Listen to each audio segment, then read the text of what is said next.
Season 2, Show 2. We're Show 2, not Show Tunes. Not yet, at least. Not that I know of. Hey, everybody. Zach Clayton, President and Founder, Community Pay It Forward, Community Dare to Care, and the PAC channel. And we are back for our second show of the year. We have Stephanie and Diamond with us right now, and our wonderful guest today, who is... This is a wonderful triumph story because she came from ovarian cancer to where now she's raising other people and helping them to feel better about themselves. You know, I know that cancer is very defeatist, and I know that a lot of people can never pull themselves mentally out of it because, as we've talked before, when you get sick, it's so hard on everything. And if your mind is not right, you don't ever get healthy. And we're in a system right now where it's really kind of difficult to do that with the way that doctors and the whole system is set up. But she's going to be joining us. Melanie is going to be joining us as soon as we're done here and talk about this a little bit more. But right now, I'd like to introduce Steph Samos, the goddess of the grape. How are you doing, sweetie? I'm doing great. I'm really excited to hear from Melanie. I heard bits and pieces of the story prior, but I'm really excited to do the show and be live with her and hear firsthand, how she overcame all of that and what she's doing to move forward. So yay. I'm happy to be here. Hi, everybody. My name is Stephanie Samos. I work with nonprofit organizations and people year round to assist with fundraising through One Hope Wine. So what I do is I specialize in fundraising, gifting, private wine events, and wine delivery. And as I always say, when you pour a glass of wine or send a gift, it's really a great feeling to know that that bottle is making an impact for a nonprofit organization that's important to you. Yes, you get to choose where that donation is going. Zach and I run a monthly show highlighting smaller nonprofit organizations to help them fundraise, but most importantly, to get their mission out there to more people. So if you're not there yet, you can follow our monthly mission at Community Pay It Forward, One Hope Fundraiser on Facebook. You can easily find it on my link tree that's right there on the screen. Also, it looked like you were going to say something, Zach. I was looking at you. My husband and I founded New Heights Homestead. So we're actually traveling almost 600 miles with our 5 children and our animals, gosh, in just a few weeks, to build a mountaintop homestead from the ground up. So our goal is not only to have a more natural approach for our family, but to be able to support our community and nonprofits that we love through this space. So if you're curious about topics like homesteading, off-grid living, animals, non-traditional home designs like container home builds, and more natural living topics, growing food, you can subscribe to our YouTube channel and come on the journey with us at New Heights Homestead. Through our real estate side of the business, we are also investing in rentals down there, bringing that mission with us with a focus on veteran housing, as you guys know. But this mission, what we're here for today, is really important to me because in the last few years working in the nonprofit space, I've learned so much about where our systems are lacking in support. So I truly believe that education and resources for those needing assistance is really important to bring the number of losses in the other direction. So with all that said, on to Diamond. I can't wait to hear from her, and I'm just excited to be here. Thank you so much, Zach, for having me. You know, our halfway show is coming up this week, and I have a strange feeling it's going to be a really, really good show. You know, I mean, we've had a lot of really good shows, but I just have a great feeling about the interview that's going to happen and the responses we've got that we're going to have this week on Wednesday. I think it's going to be a really, really good show. Don't you? I do. I feel like, the topics that are being spoken about, those people, the organization, everything, definitely check it out because it was a great interview. Yeah, hint. If you didn't get the hint, we kind of pre-recorded the show. Yeah, we pre-recorded it because one of our guests was out being a world traveler right now, so she's out spreading the great word of the human contract. So it's So we recorded on Saturday, and it's really a fascinating show. So, Diamond, it seems like we haven't spoke to you for a year. I mean, like a whole calendar year. It seems like forever. Where have you been? I know. I was like kind of hiding in the comments for a while because I wasn't like able to be on camera, but I'm here.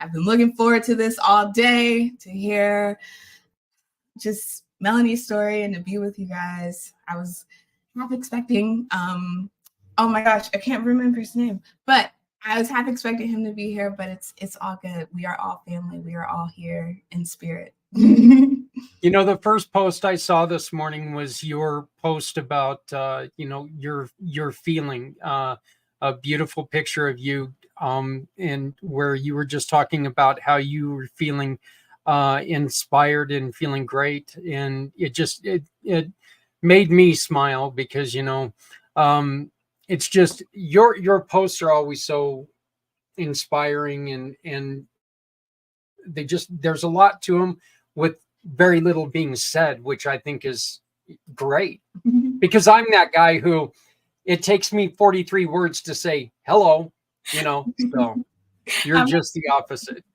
I'm appreciative. Thank you. I'm like, whew, you can never know with the algorithm what people are thinking, because like some people see it, some people don't, and it just makes me happy to know that I'm like a positive force in the world. Like that's my leading question for 2024. It's like, how can I be of greatest service to the whole? My thing is, Diamond, I think you ought to just keep doing what you do, because I think you do a great job. Why don't you tell us a little bit about Diamond Drip Consulting?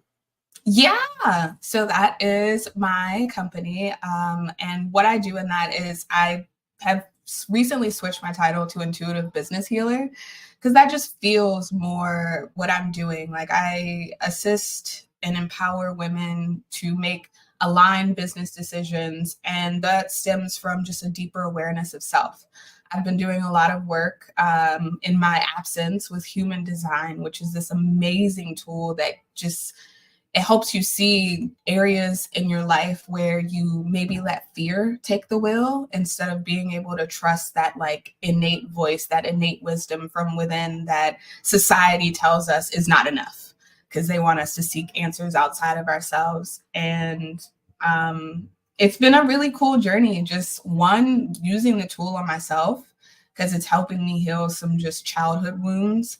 It's also a great tool for parents because it's helping me understand my 6-year-old who cannot tell me what's going on in that little mind of hers.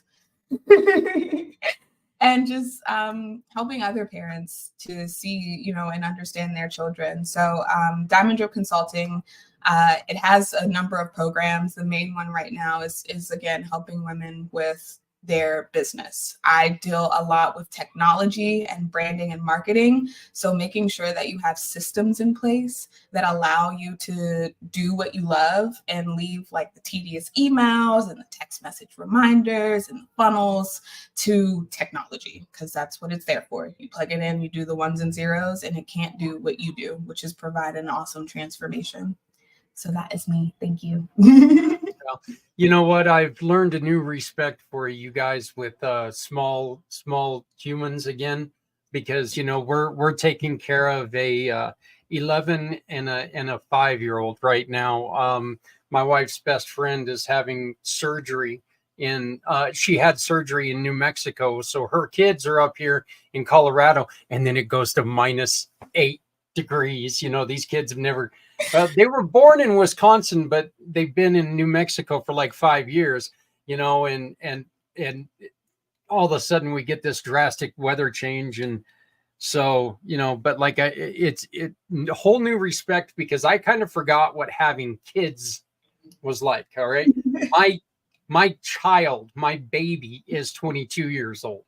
And now having these young humans running back around the house is kind of a weird thing. You know, I'm used to being the one who's immature.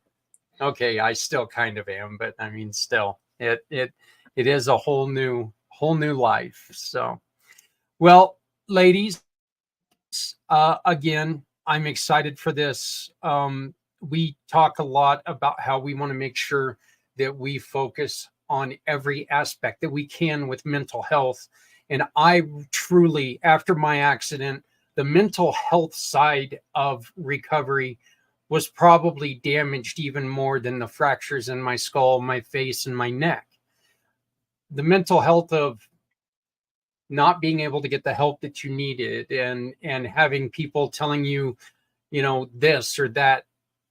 So our guest today recovered from ovarian cancer, and she's wrote a book that the Ovary Jones, and I get a notification right there. And she runs a program called the Ovary Jones Show on LinkedIn, and it opens to a new tab. Look at that.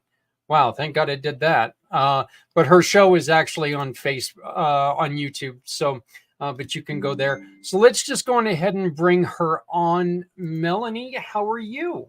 I'm well, Zach. It's so good to see you and Stephanie and Hyman. Thank you. And everybody. I appreciate having me here. Yeah. I know I left out a whole bunch on your on what you do, because you do a lot. You do a lot to help people.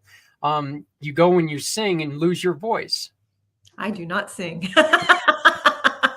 That is the one thing I don't do. The first time I saw her, she had no voice, and I was, we barely met each other, and she had no voice, and I'm asking, and she was going on a trip, and I said, "Are you going there to continue to sing?" Yes, no. And she's, and with her no voice, she was like, "No, that's not me." So, but so I still have to comment on that. But Melanie, tell us a little bit about what happened and your journey with recovery. So thank you, Zach. So it's a brand new year, right? So imagine, a lot of people love to set New Year's goals, right? Business goals. And that's what I'm all about, because I am a business coach. And so this is the time of the year we set new goals, and we're excited to roll up our sleeves and dive in and, just have an amazing year. But imagine, instead of reaching your goals this year, your doctor told you were going to die. Like, what would you do? So it's been 5 years since my doctor told me I only had months to live. And I will tell you, that is a big thing to hear. Not a fun thing to hear, but I was really annoyed, because I was diagnosed on New Year's Eve, 2018. And my oncologist told me, "Don't worry, Melanie, I'm going to keep you out of pain to the very end." That was her message of hope to me.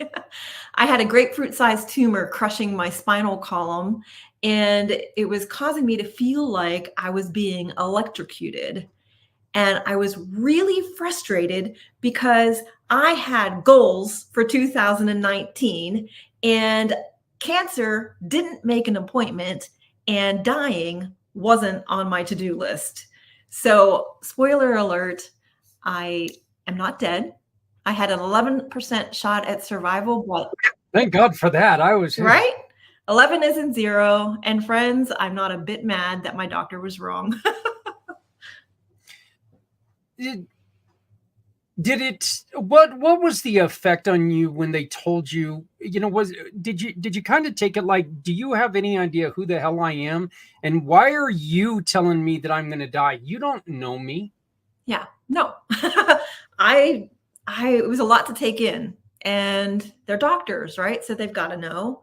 And so I was trying to come to grips with, I guess this is it, And I remember coming back from radiation one day, a couple days after I was diagnosed, and my son was sitting in the room writing a note because he thought he missed me.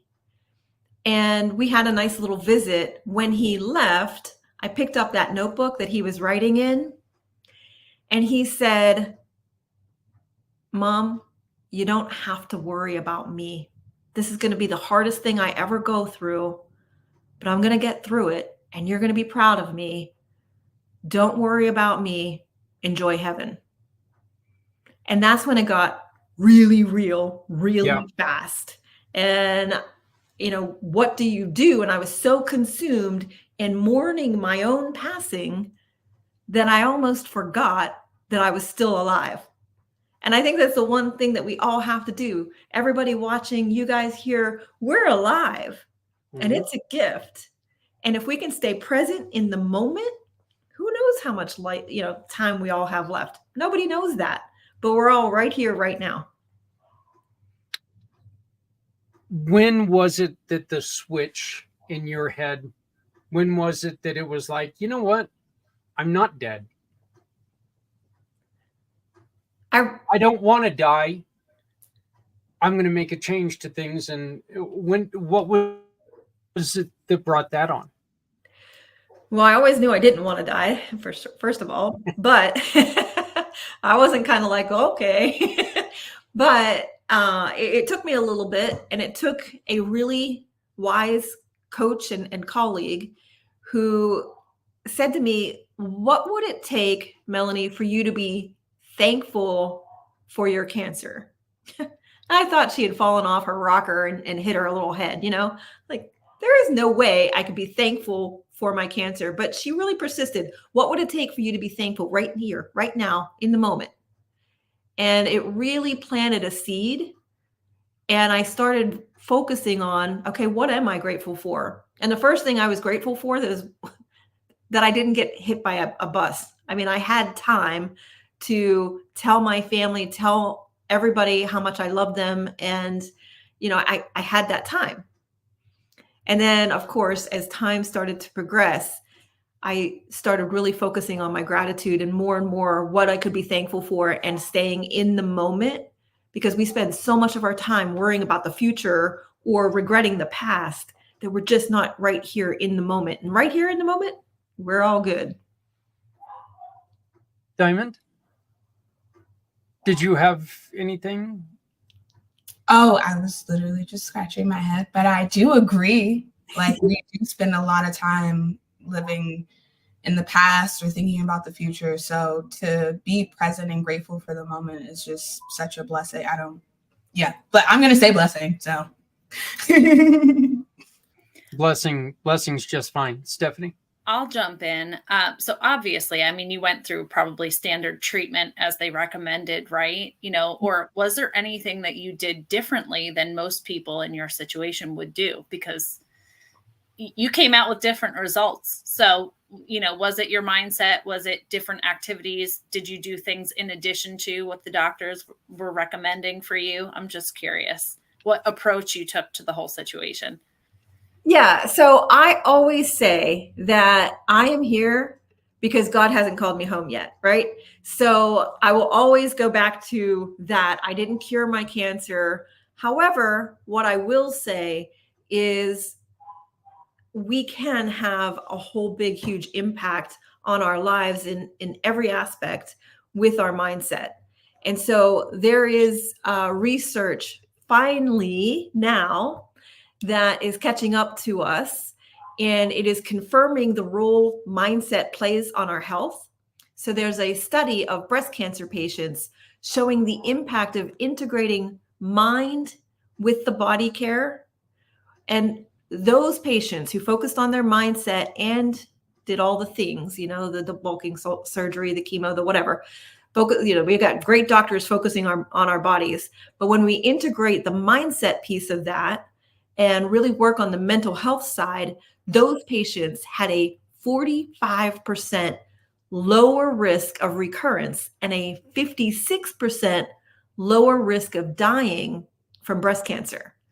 So the research is catching up with us. And I always say, what did I do differently? I was so blessed. I always say my career saved my life, because I had been working on mindset with my clients and with myself for the years leading up to that life quake. And I hate to think where I would have been if I didn't have that one coach challenge my perspective and help me stay in the moment. What was the first thought when you heard you're cancer free? Well, I don't know. So with a cancer diagnosis like that, a lot of times people never really feel completely out of the woods. So when you live, it's called NED, right? For those of you that have had people that they know gone through cancer, if you've gone through cancer yourself, it's no evidence of disease. And so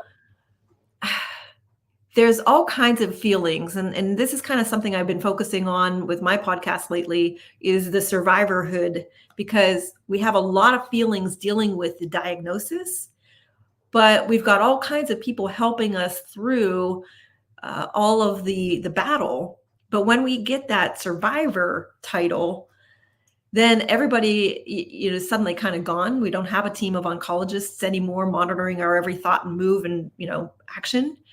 So we're kind of on our own. So coming to terms with the survivorhood, there's a lot of survivor guilt. There's a lot of emotions. It's a new ball of emotions that you have to kind of unravel. I can't say that it's like, it feels great, because it does, but it changes you. And so you see things through different lenses from now and forevermore, right? And it can either make you better or it can make you bitter. I've just been working on making it better. And, I wrote my book and focusing on helping people through it. And that gave purpose to my storm. You want to tell us a little bit about your book? Sure. It's called Becoming Ovary Jones: How to Fight Cancer Without Losing Your Mind. And when I got through, when I rang the bell, so the last chemo treatment, you ring the bell and it's kind of a moment, right, that you have. And that evening, the day that I rang the bell, I went to a banquet for my son who was graduating, and we were seated randomly at different tables with different families.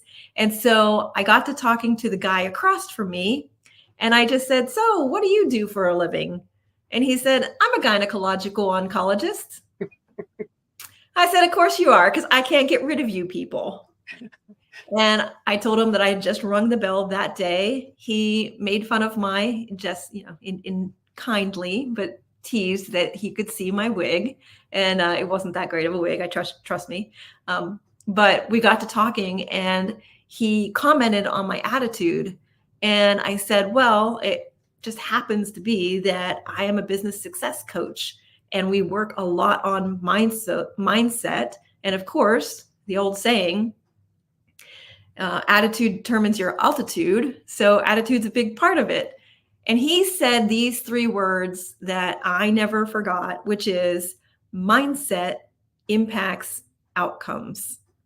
And that was the first time I had ever heard that stated so clearly. And so I challenged him on that, and he doubled down. He said, mindset impacts outcomes.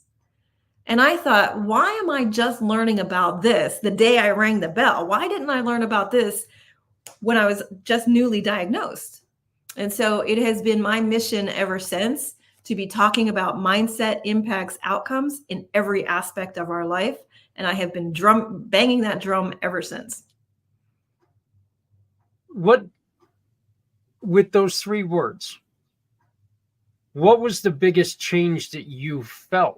Like when you started to initially use mindset affects outcomes, what was the first thing that you felt change?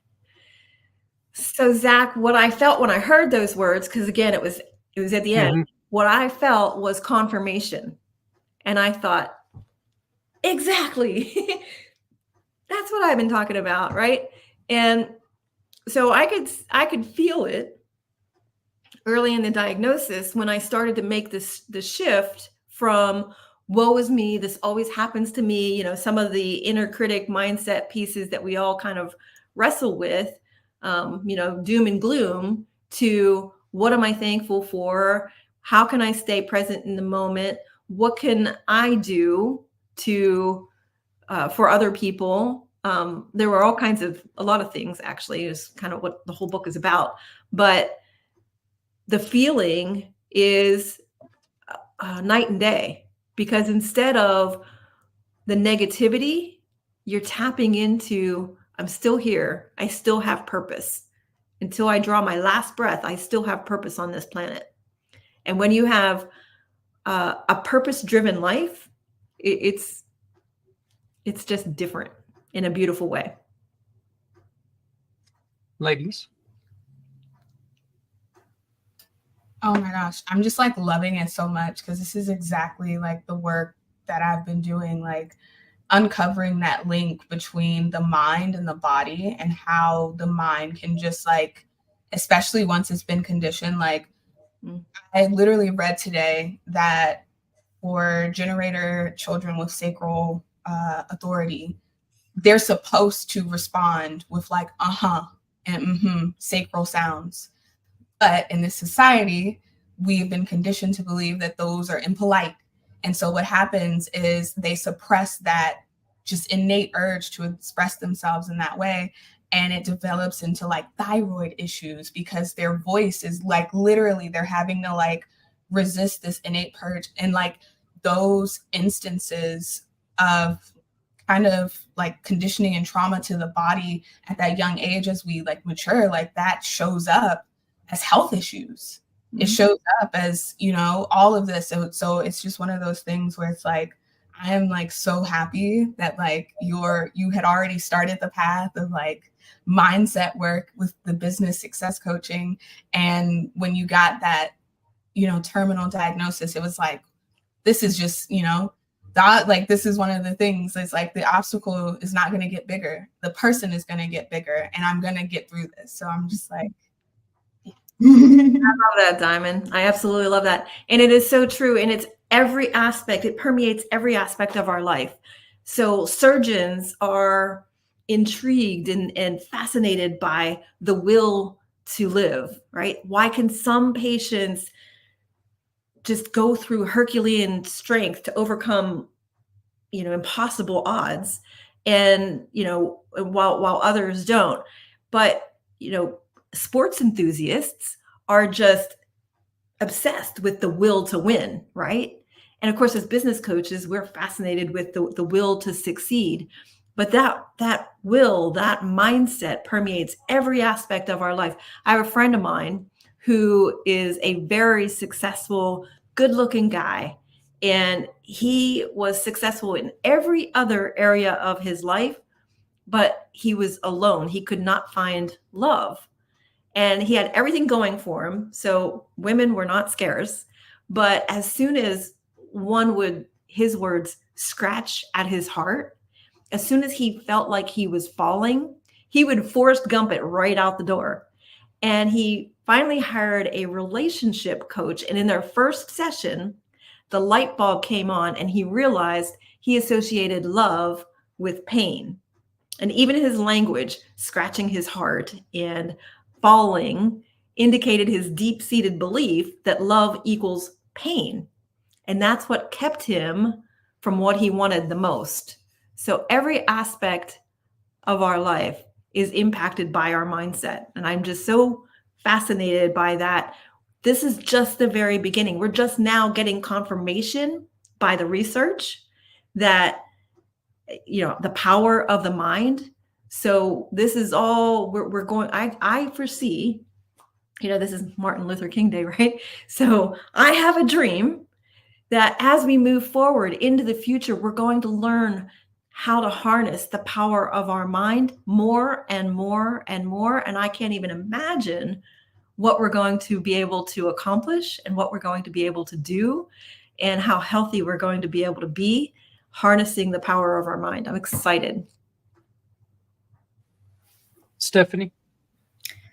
So I love that you used Lifequake when you were explaining, you know, your experience, because it's relatable, right? You know, even if someone hasn't gone through exactly what you went through, many people have their own version of a quake that happens in their lives in some shape or form at some point, maybe different points.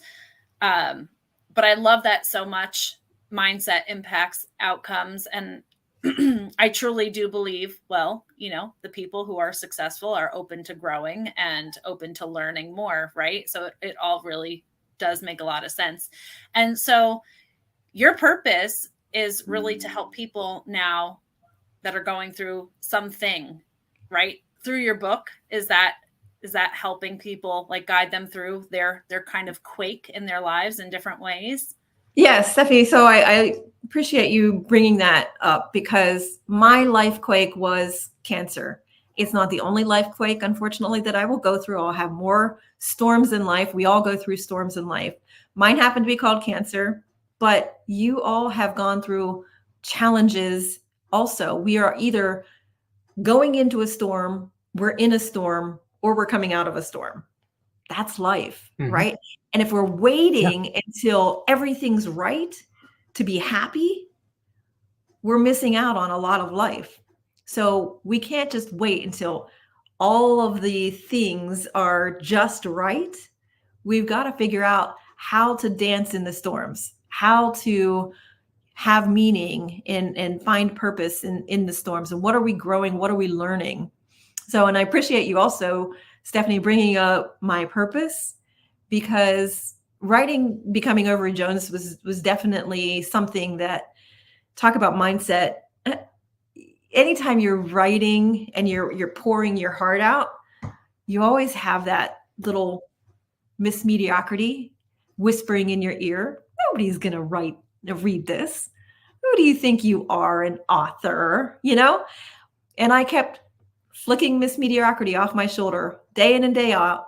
And I was like, if just one person reads this and finds value in the words that I pen, then it's all worthwhile.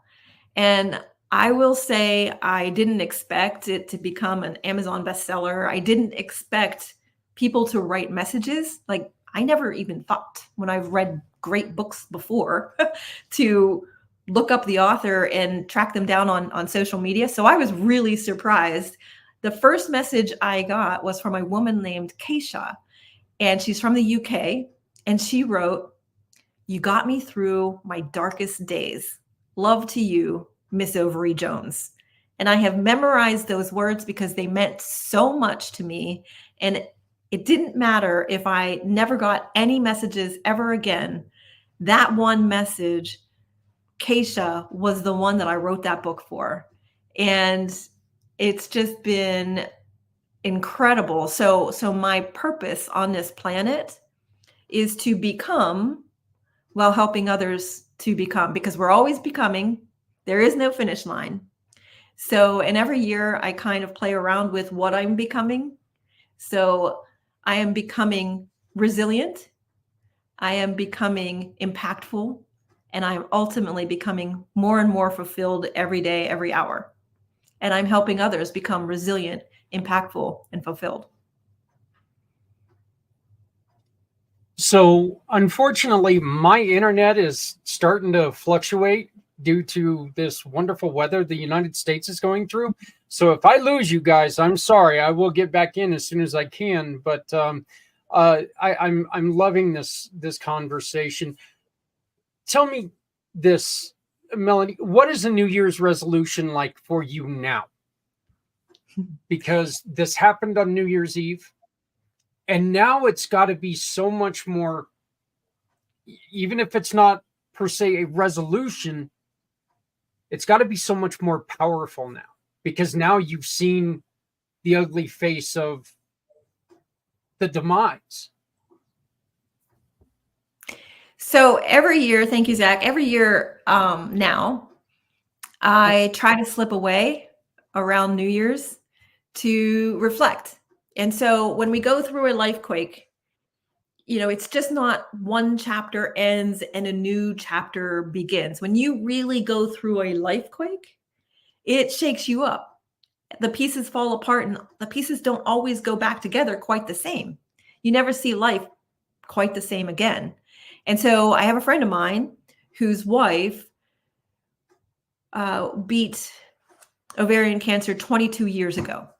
And every year she slips away somewhere in the world to reflect on the gratitude that she has, the blessings that she's had, and the impact that that has had on her life. And so I try to do that now also. And so I just got back into the country. As a matter of fact, when you and I spoke, I had just gotten back, I believe, but I slipped away to another country and somewhere tropical where this weather wasn't, where it wasn't, where it was warmer. And I was reflecting on all the blessings that the last 5 years have ushered in, and all of the things that I still want to pour out, and I still want to help, and I still want to increase my impact, and I want to serve. And I think when we focus our life on getting, then everything is kind of short-lived. But when we focus on giving, it has so much more meaning. So I want to focus on giving, not giving, on serving, not selling, realizing that everything that I pour out always comes back in tremendous love and fulfillment, which is what this year is all about for me. And it's just beautiful. Your son, and this is the reason I ask. I've never done this before. I am not an author, but I would invite everybody to go and read. It's on my website. It's called You Will Never Know. And I talk about a young man who lived to be 11 years old, and we wrote him off. We as adults, multiple times we wrote him off. He's sick. This is going to be it. This is it. He's done it. I wrote this story after he finally did pass, because he will never know how much he changed my life on the aspect of, we don't know when the end's coming, like you said. Yeah. We don't know the strength of a person and their perseverance that they can take on. This little 11-year-old boy took more punishment, more tests that these doctors put him through, because he had something to prove. He wanted to find a cure for other little kids who are suffering from this. And when he was done, he talked to God and he said, God, I'm tired. I'm done. And he will never know how much his strength affected my life. How does your son feel now, knowing that you found that note? What is his thoughts? Well, I actually have 3 kids. The oldest name is Nicholas, and Nick was the one that wrote that letter. And then I have a pair of twins, boy-girl twins, because God knew I'd never be able to tell them apart. Huh. Twins, by the way, are not buy one, get one free. Just saying. But anyway, so I'm extremely proud of all 3 of my children. It was something that, one person doesn't go through cancer. The whole family goes through a diagnosis like that. And so I'm very proud of all of them for really just standing up in the storm, not crumbling, and, just focusing on the day. So Nicholas has done a phenomenal job, and I really am proud of him. And I'm just so blessed to be here seeing all the progress that he's made. And I can tell him how proud I am of him. And as he continues to grow, but he's now a young adult. All my children are also, but he now has 3 investment properties, and he is just an incredible entrepreneur. I couldn't be any prouder of my kids, but they got stronger through that storm. And so, I always ask myself, how can I be thankful for my cancer? One of the things that I'm thankful for is how my kids became more resilient through that storm, the impact it had on their life.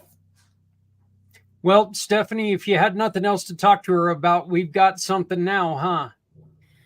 Well, I'm also a twin mom, so we share that in common. But Melanie, it's so funny as you're speaking. It's almost like a very similar storm and life to kind of what we experienced here. So, and it's really funny the way you described it, that if you can just help one person. Zach, I'm sure you've heard me say that many a times. I share our story about pandas and pans that's impacted my son. It's not rare. It's just rarely diagnosed. Actually, this month, about this time this month, 8 years ago is when our storm started. And I just feel like we're starting to release it and move forward from it. And it's true that, everybody is stronger coming out the other side of it. But this farm dream that we had, that we're now finally moving to, we had then, and everything was put at a standstill because medical bills were out of pocket for him. And of course, nothing is more important than the health of your child, right? Mm-hmm. So, and I share a lot often, and I share on my social channels, because it is at least 1 in 200 kids, and it's often misdiagnosed. So I always say, if our story can help just one other family get their child in front of the right doctor a little bit more quickly, then it's all worth it, So that's kind of our health conscious approach to the farm and the diet and the food and all of that. But I love hearing from you in a completely different perspective, but the message is so similar, of how you just want to help people through your purpose and through your storm and what you've been through. And kudos to your kiddos for coming out stronger. And I love the entrepreneurship too. Oh my goodness. I can keep going, Zach, so I'm going to stop now. But I love all of it so much. So do you share about those things too on your YouTube channel? Can you talk about that a little bit? So on my YouTube channel, yes, it's really a lot about, I really wanted to create a platform for survivors and people that have gone through storms, so that they could share their experiences, some tips, some things that they've learned. But most importantly, there's hope when we're not alone. A lot of times we're going to feel like we've got our back up against the ropes, and, it can be very frustrating because we've planned our whole life out and it's supposed to be so great.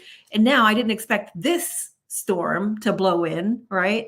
So it's really a lot of people who have had experiences like that, what they learned from those experiences. And what I have found that so many survivors have shared was they were thankful for that thorn in their side. They were thankful for that storm because it shifted their perspective. And in many cases, they changed the trajectory of their career, or they changed something about themselves.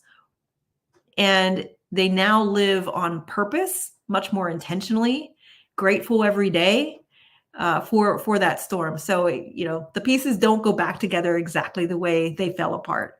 They go back differently. And it's the storms in our lives that we learn from, and the storms that we can share to help other people too. So Becoming Ovarian Jones is on Amazon. Anybody can pick that up. The podcast is really just trying to let other people share their stories and share the lessons they learned in the storms of life. Because when we're looking for them, we can find the silver linings in all of the storms that we go through. But sometimes we have to look for them. There's times, and there's not a single person on this screen right now. There's not a single person that's watching this that's not went through something where their first thought was, how am I going to get through this? What the hell do I have to do to get through what I'm going through? And persistence, and just not giving up, not giving up. Going ahead, please.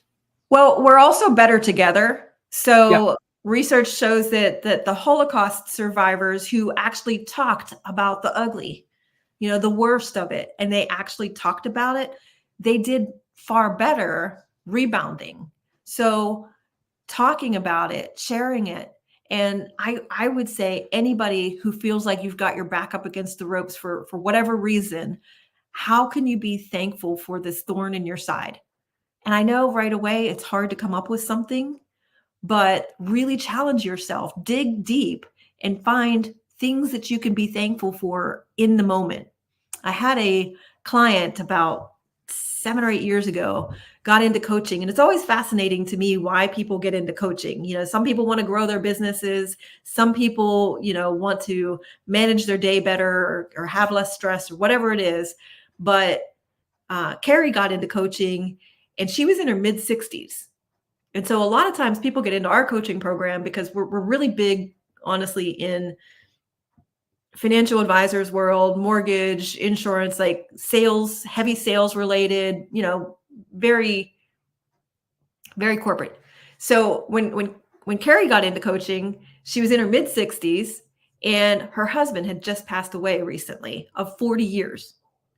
And she got into coaching in September. I said, what is it that you want from coaching? And she goes, well, everybody tiptoes around me and I need to figure out how to go into this next chapter, being a widow. And my career, she was in mortgage. She's gotten a little stale for her. So I want to fall in love with my business. I want to find passion in my life again. I want joy. I want peace. And I want to succeed in my business. Her business is kind of like, had trickled off, you know? So anyway, she got into coaching in August, I think it was August, September. And before we know it, it's the holidays. And I knew it was going to be really, really tough on her. And so I said, Carrie, let's talk about gratitude. I want you to come up with 22 things that you're grateful for. And she sent me an email a couple days later. She said, I could only come up with 12. And I wrote the most difficult email I have ever written, 3 words. And it said, dig deeper, Carrie. I was so nervous to hit the send button because I was like, oh, I pray and hope she understands the compassion that I have for her right in this moment. And about 2 hours later, I got the reply and I'm like, oh, too soon. It's like the jury's coming back way too soon, right? And I was nervous to open up that email. And I opened it up and she said, wow. She said, I got home and realized how thankful I am for the automatic lights that I didn't have to fumble around in the dark. She said, I let my dogs out and I realized how thankful I was for my fence that I didn't have to go out in the cold and accompany them. She got out her vacuum cleaner and she realized how grateful she was that she could still keep her own house. And the list went on and on, much past 22. And so, you know, in that hospital bed, I had to say, dig deeper, Melanie. And it was hard to come up with 22 things that I was grateful for in the moment. And so what I will say to anybody who's going through a life quake, come up with 22 things that you're grateful for right now, because they're all over the place. We can program our mind to see the good, or we will see the bad, because we have negative, we see the negative much easier than we see the positive. We have to program ourselves to see the positive, right? So program yourself to see the good. If we're looking for the good, what do you think we're going to find? We're going to find more good, right? But it's easy to do, but it's also easy not to do. And most people don't. But let's be uncommon. Let's search for the good. Let's find things to be thankful for, even when we're up against a life quake. Diamond, let me ask you, you also are a coach, and what are you hearing right now? I would love to get your thoughts on what you're hearing and maybe comparison or even contrast. Yeah, no, I was literally just listening to Melanie just now, and I was like, because in the last year of coaching, I've been very much a proponent of metrics outside of the self. So like, you come to me at the beginning of 6 months, you don't know what you're doing. By the end, you're going to have measurable results. You're going to have an online presence. You're going to have these things. But mindset work has always been something that I knew was important, especially with like my journey in overcoming depression. Like, it's super important. And this going into this year, I've really been struggling because that little, what is it, Miss Mediocrity, that little voice has been like, so you just want to like help people feel better, like, and not talk about business as much. Like, I don't think anyone's going to go for that. They know you for business. Like, and to just hear the story of how Melanie helped her client was like, go deeper. Like sometimes people just need that little extra push when they don't think that they can dig deeper or think of the positive or whatever it is. Like that can be so crucial for somebody. And it's just honestly like, besides the fact that you like, you know, beat cancer, like that's amazing in itself, but just the work that you're doing, just as a success coach in this work is so beautiful, and it's needed. It's one of those things that I feel like every business coach should do a little mindset work. We don't always. In my case, it was because of fear, because I didn't think anybody would, you know, listen to me. But it's so important and it's so necessary. And I'm just like all of the love right now. I love the little graphics you've got going. That is so cool. What did that mean to you, Melanie? Well, I just want to really encourage you, Diamond, to lean in, because mindset impacts every aspect of our life. Mindset impacts outcomes. Mindset impacts income. Mindset impacts everything. So as a business coach, if somebody's goal is to, you know, double their income, we can reverse engineer. We can, you know, figure out exactly what they need in order to do that. But if they have fear, or if they believe that they can't do it, they're not going to do it. So we have to coach them on mindset, because otherwise they're going to get up and, you know, to the batter's box and think, oh, I hope I don't strike out. Right. And if they're going at anything with that kind of apprehension, they're going to strike out. Right. So if we really want our clients to be successful, we have to lean in, and we have to understand that mindset is what's going to make them or break them. And it's, of course, their habits, but all of their habits are intertwined with their mindset. If they believe that, oh, I can't really be more efficient with my time, or I'm not a morning person, or I like to just be spontaneous, all of those beliefs are impacting their business. And if we get stuck in those thought holes and we never challenge them, and we as coaches, we don't challenge people to challenge their own thought holes, to think differently, then they're going to get the same results that they've always gotten. And that's not why they've hired you. Well, as you know, Henry Ford put it, whether you think you can or whether you think you can, you're right, you know. So Stephanie, I believe it was Ford that also said nothing happens until people sell something. Yeah. Uh-oh. Well, I might be in trouble there, but yeah, I coach a lot of salespeople, so that's why I know that one right off the top. Yeah. Melanie, I just have to say, you have such an energy about you. So I can't even believe the time. It's flown I know, by just having this conversation. It's really, really awesome. But I would really encourage anybody watching to connect with Melanie, to read her book, because no matter what your storm is, you know, and whatever side of it you're on, I think that this will really help to get you through. I would also really encourage people to connect with you. Just, I know for us, connecting with the people who understood our situation got me through that situation, because we were hitting brick walls with doctors, with, you know, family, friends, people who just didn't understand the storm we were really in. So truly, that kind of network that you're trying to create through your channels with, you know, people sharing their experiences, you just having an outlet for that is invaluable. I don't know if anybody's told you that yet, but just hearing that you're offering that is incredible. So I would really just encourage people to check out her channels and connect with her there, because that's huge. I know for us, it was life-saving for me to be able to be that strength to get us through. So that's awesome. We are all stronger together. So I appreciate that, Stephanie, and I've really appreciated our time together. And yes, it did fly by. But what I will say is, we have a human shared experience, and nobody escapes without going through storms. And that was one of probably the most fascinating, or dare I say weird, comment that I got about my book was from people that didn't have cancer. And they were telling me how much they got out of reading my book. And I'm thinking to myself, well, why did you read it? Like, I don't know. But it is true. We all go through storms.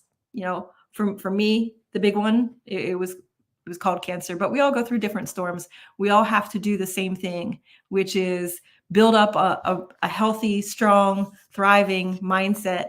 And if I could leave you with one thought, it is, we are just at the very beginning. Research is catching up to us, but focus is power. Mindset is so powerful.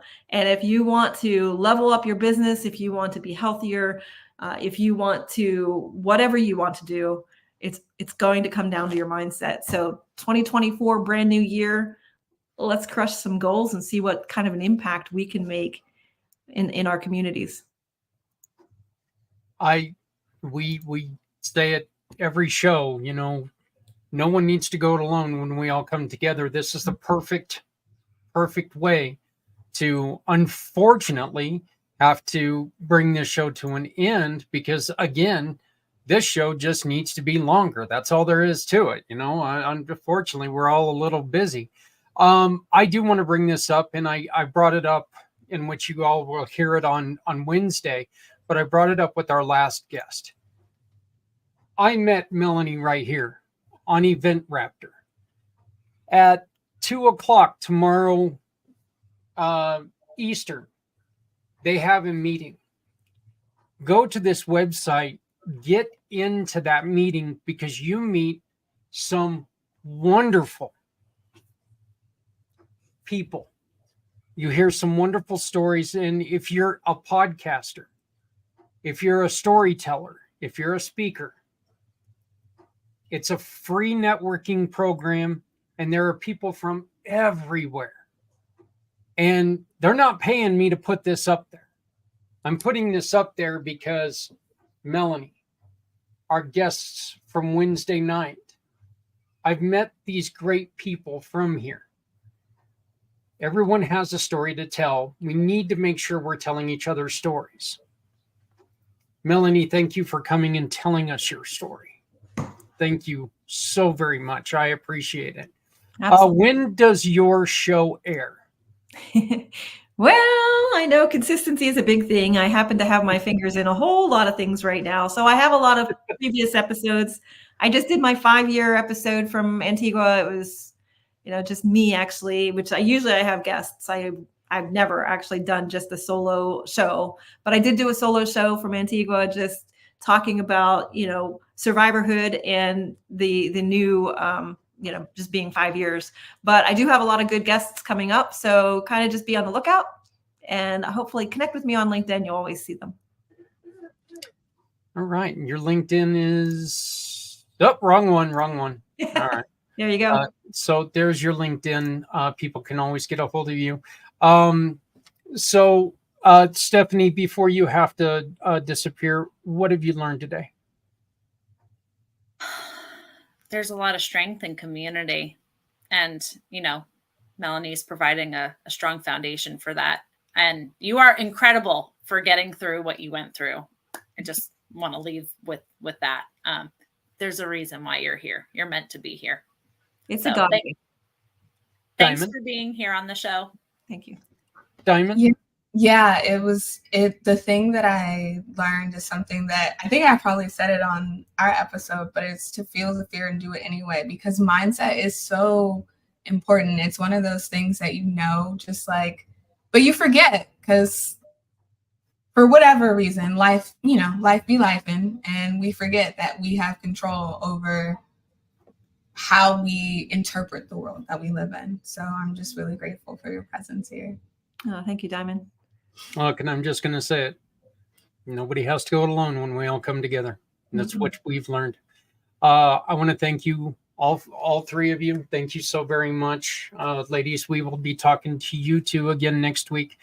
Melanie, I'll probably be talking to you a little bit tomorrow at some point in time. So thank you all very much. Please remember to love somebody out there, because there are people out here who love you. Nobody has to go it alone when we all come together. And if you're not helping somebody, why? If you're not helping, you're hurting everyone. Thank you very much. And join us again next week when we try to find a way to help people out of bad situations.